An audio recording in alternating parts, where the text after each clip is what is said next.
எல்லாருக்கும் வணக்கம்.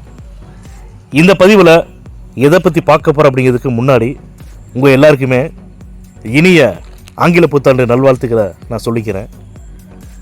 அதாவதுங்க 2026 பிறந்துருச்சு. இந்த 2026வது வருஷத்தை நோக்கி தமிழக மக்கள் எல்லாமே காத்துட்ருக்குறாங்க.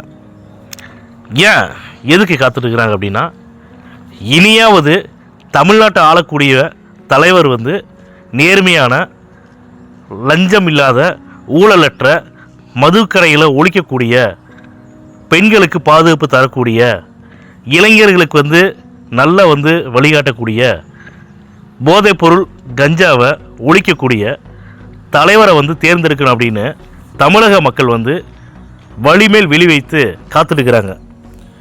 அதுக்கு பொருத்தமான தலைவராகத்தான் தளபதி விஜய் அவர்கள் அரசியல் கட்சி ஆரம்பித்தாங்க. அதாவதுங்க, சில தரப்பட்ட மக்கள் எதுக்கு நம்ம ஓட்டு போடுறோம், யாருக்கு ஓட்டு போடுறோன்னே தெரியாமல் சில பேர் இருக்காங்க நம்ம தமிழ்நாட்டில். அவங்களையெல்லாம் நீங்கள் கேட்டீங்கன்னு வச்சிங்களேன், எப்பா யாருக்குப்பா ஓட்டு போடுற அப்படின்னு சொல்லி கேட்டேன்னா, யாரோ ஒருத்தருக்கு போடுவோம்ப்பா, யாரோ வரட்டும், யார் வந்தாலும் சரி, நமக்கு என்ன பண்ண போகிறாங்க, நம்ம வேலைக்கு போய் சம்பாதிச்சா தானே நம்ம குடும்பத்தை பார்த்துக்க முடியும் அப்படின்னு சொல்லுவாங்க. நிஜமாகவே மக்களே, அந்த மக்கள் சொல்கிற மாதிரி தான் நானும் இருந்தேன். ஏன்னா இது விவரம் தெரியாத வயசில் நம்ம இருந்தோம். ஆனால் உண்மை, அவங்க சொல்கிற வார்த்தைகள் உண்மை தான்.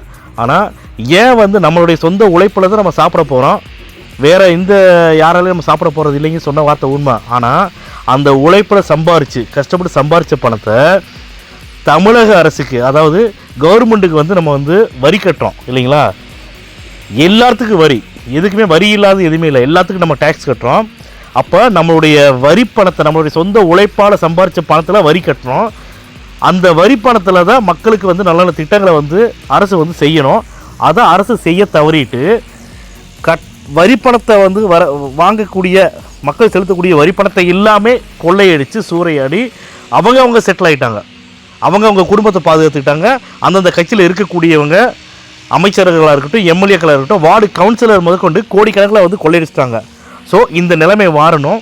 அதனால் இந்த மாதிரியான ஆட்சி அகற்றி ஆகணும் அப்படிங்கிறதுக்காகத்தான் நம்ம என்ன பண்ணுறோன்னா, 2026 சட்டமன்ற தேர்தலில் மக்களுக்கான தலைவராக, மக்களுக்கு நல்லது செய்யக்கூடிய தலைவராக விஜய் அவர்களை பெரும்பான்மையோட ஓட்டுகள் வித்தியாசத்தில், வாக்கு வித்தியாசத்தில் ஜெயிக்க வச்சு விஜய் அவர்களை தமிழ்நாட்டோட முதலமைச்சர் ஆக்கணும் அப்படிங்கிறத இந்த 2026 புத்தாண்டில், ஆங்கில புத்தாண்டு நாளன்னைக்கு நான் உங்கள்கிட்ட தாழ்மையோடு கேட்டுக்கிறேன்.